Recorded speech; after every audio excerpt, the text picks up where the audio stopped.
My first real run through. What I'm going to talk about is my takeaways from my journey as an entrepreneur for the past 3 years of actual effort. So who am I? So I've ran around 4 startups. 2 have fizzled out. One is I've actually called a failure. One was an industry first. That was a blood tracking system for developing nations on blockchain technology. No one theorized it until I brought it up. One has 2 Fortune 500 partners, and it's actually still running. And one has 80,000 users all around the world in every country except North Korea, South Sudan, and the continent of Antarctica. And I made 2 big mistakes that cost me $800,000. Turned down an internship to BCG right out of high school to go build a startup. And that startup, we burned $1 million in cash. And I am responsible for that. Have a little staff of 15, and I've won tons of hackathons, which I'll explain what those are later, and made tons of money there. So tons of experience in a bunch of different industries. But my big 3 takeaways here are go, work, and inquire. And that's what I'm sort of posing to you if you're trying to be an entrepreneur. So let's go into go. What I mean about go is, so personally I'm pretty introverted. I don't really like to go places. I'm pretty comfortable where I am usually. But I think that's a big issue if you're trying to be an entrepreneur. So let's talk about hackathons. So a hackathon is a 24 to 48 hour pitch competition in which you form a team, you work with companies, you identify actual problems, and then you create a technology solution, which then you pitch after 24 to 48 hours. And so I first found out about hackathon in St. Louis out in 2016 after my sophomore year of high school. And it was a blockchain hackathon. Bitcoin and blockchain were very new in 2016. There wasn't much tech around it, but there's tons of hype. So I had nothing else to lose, I attended. The people there, not my age. I was the youngest person they've ever seen. Most of them are professional programmers, or were professional programmers. People out of MIT, Stanford, all the Ivy League schools. And then there's me, 16-year-old. So I decided, hey, I'm just gonna solo this, not burden anyone with my lack of skills.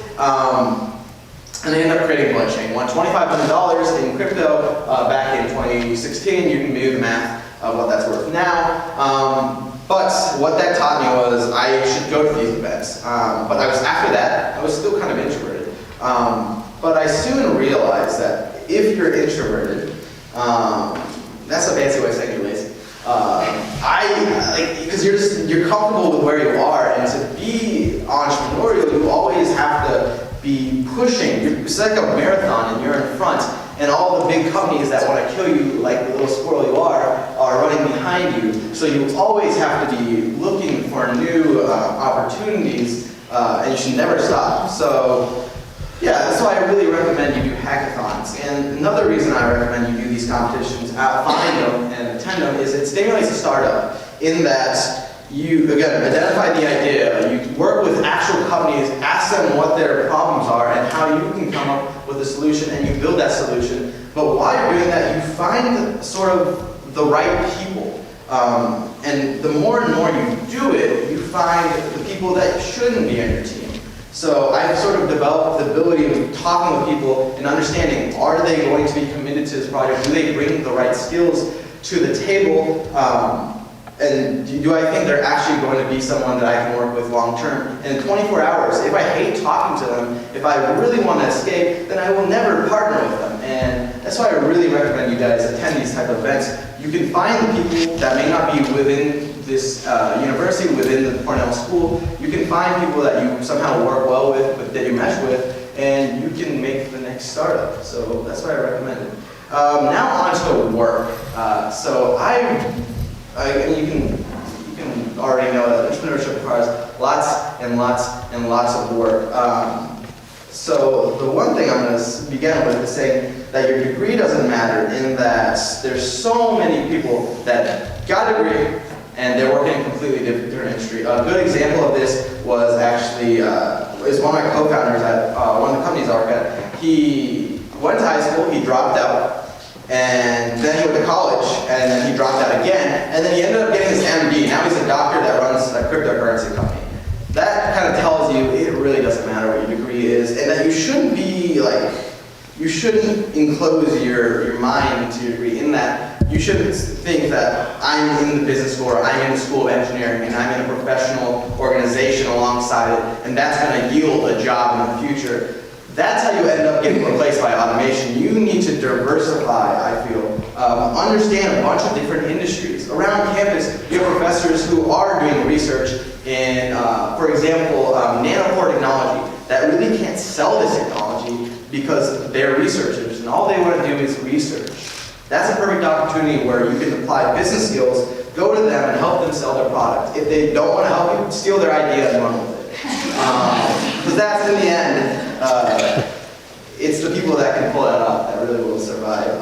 So throw your ethics out the window is wrong with it. And then, let's see, go to another one. And it sucks 90% of the time. So with all these startups, I'm a lot of times stuck in, an issue yesterday we had was wiring money across the world to an employee and now bounce back. And this is the stuff I'm dealing with every day. Working with regulators, and I dealt with a regulator, Tyler Lindholm in Wyoming, and he said, quote, if you don't move your company to Wyoming, I'm going to make sure it's impossible for you to do business. Dealing with that, all these issues, dealing with firing, dealing with hiring, it really isn't fun, and it sucks 90% of the time, but if you really have a passion for the idea, I feel, in the end, it's worthwhile. So yeah. And you'll fail. So one idea that I worked on was this company called Identifying.me, and this is actually an idea that ended up failing. So what Identifying.me did was it created a digital version of your ID through your LinkedIn, by connecting your Facebook and some other ideas. I pushed it through EQ, but in the end, the idea kind of fizzled out. And the reason was because the co-founder kind of decided to do his master's, his PhD in Norway, and it was sort of left me with the company, and I sort of lost passion in the idea. But it's all right, because the takeaways from that company have now landed me a job again at BCG in Singapore, which I was talking with BCG yesterday. So sometimes you'll fail, but in the end you learn the lessons of maybe next time I should choose a better co-founder.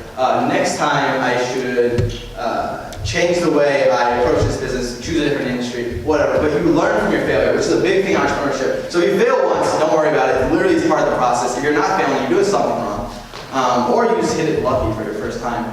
Now let's talk about inquiry. So this is my favorite one, actually, because I believe the best way to be an entrepreneur is by continually inquiring about the world around you. And in that, going around in your day-to-day life and understanding the problems in the world is how you're going to find, I think, your next startup. It's the best way. Because if you don't actually find problems, you'll end up shoehorning a solution into a problem that doesn't exist, and in the end, your startup will fail. So what I do is I consume tons of information on the news, understanding current events, because from current events you can understand issues that the normal consumer can face. And I'll give you a good example. So I went to a hackathon out in San Francisco, actually. Yeah, and there we created a program called Pollinate, or a startup called Pollinate, which does last mile package delivery in developing nations. The way I understood, the way we came up with this idea was by understanding the state of package delivery in the world. And so me and a friend of mine were talking, it's like every time we go back to India, we have to be Best Buy mobile in that we load up our baggage with electronics because for some reason our relatives don't trust the shipping system and e-commerce system in the countries. And as we started talking about the idea, we came up with this idea of what if we fix these delivery systems? What if we created, what if we went to developing nations and created logistics networks, the Uber style, that will create reliable package delivery and in turn fix this issue that me and him were facing where we're giving like one of our carry-on bags just for electronics. So that's what I'm talking about with inquiry, consume tons of information, and as you consume tons of information, you come up with ideas. The one thing I hope that you take away is you avoid zero-sum ideas. And by zero-sum ideas, I mean ideas that don't give back, or don't do anything for society. You can probably name a few, like if you want to create an online course that for $500 teaches people to sell real estate, what exactly does that do for society? And you've heard these courses online. Don't fall into that trap, because I think the end goal of entrepreneurship should be to create a better world for everyone to live in, and in turn you will make money. But your goal should be to create a better world for all to live in. But yeah, that was my sort of unprepared speech. Here's the takeaways again. Go, work, and acquire. And with that, who's the next one?